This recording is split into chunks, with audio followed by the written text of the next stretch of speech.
Hello दोस्तों, नमस्कार, सादर प्रणाम। स्वागत करती हूँ अपने यूट्यूब चैनल पर आप सभी का दोस्तों। और आज हम आप लोगों को सुनाएंगे बहुत सुंदर सोहर पर के उठान गीत। आप लोग सुनिएगा और कमेंट बॉक्स में बताइएगा कैसे लगे। हो या बही 12 दिन के हो या बही 12 दिन के भैले मोर लल्हानवा कि घर में झगड़ा मची गईले ना। अब ही 12 दिन के हो अब ही 12 दिन के भैले मोर ललानवा कि घर में झगड़ा मची गईले ना।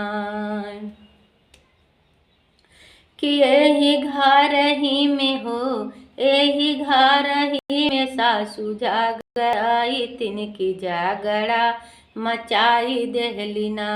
यही घरवा में हो यही घरवा में सासू झगड़ाई तिनकी जागड़ा मचावे लगली ना। सासू समझा जिन कमजोर बाटू नहीं हरे कई जोर। सासू समझा जिन कमजोर बाटू नहीं हरे कई जोर। एक दिन आई जई है हो एक दिन आई जई है भैया से भतीजवा तो के पीटवाई दे बैना। एक दिन आई जई है हो एक दिन आई जई है भैया से भतीजवा तो के पेटवाई दे बैना। हो या बही 12 दिन के हो अब ही 12 दिन के भैले मोर ललानवा की घर में झगड़ा मची गईले ना। अब ही 12 दिन के भैले मोर ललानवा की घर में झगड़ा मची गईले ना। यही घरवा में हो यही घरवा में जठनी झगड़ाई तिन तो झगड़ा मचाई देहली ना। यही घरवा में हो यही घरवा में जठनी झगड़ाई तिन तो झगड़ा मचाई देहली ना। जठनी समझा जिन कमजोर बाटू नहीं हरे कई जोर। जठनी समझा जिन कमजोर बाटू नहीं हरे कई जोर।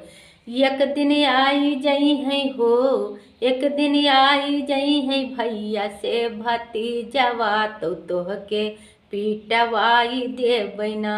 एक दिन आई जई है भैया से भतीजवा तो के पीटवाई दे बैना। हो या बही 12 दिन के हो या बही 12 दिन के भैले मोर ललानवा की घर में झगड़ा मची गईले ना। हो या बही 12 दिन के भैले मोर ललानवा की घर में झगड़ा मची गईले ना। यही घरवा में हो यही घरवा में ननदी झगड़ाई तिन तो झगड़ा लगाई देहली ना। यही घरवा में हो यही घरवा में ननदी झगड़ाई तिन तो झगड़ा लगाई देहली ना। ननदी समझा जिन कमजोर बाटू नहीं हरे कई जोर। ननदी समझा जिन कमजोर बाटू नहीं हरे कई जोर। हो एक दिन आई जई है हो एक दिन आई जई है भैया से भतीजवा तो के पीटवाई दे बैना। हो या बही 12 दिन के भैले मोर ललानवा की घर में झगड़ा मची गईले ना।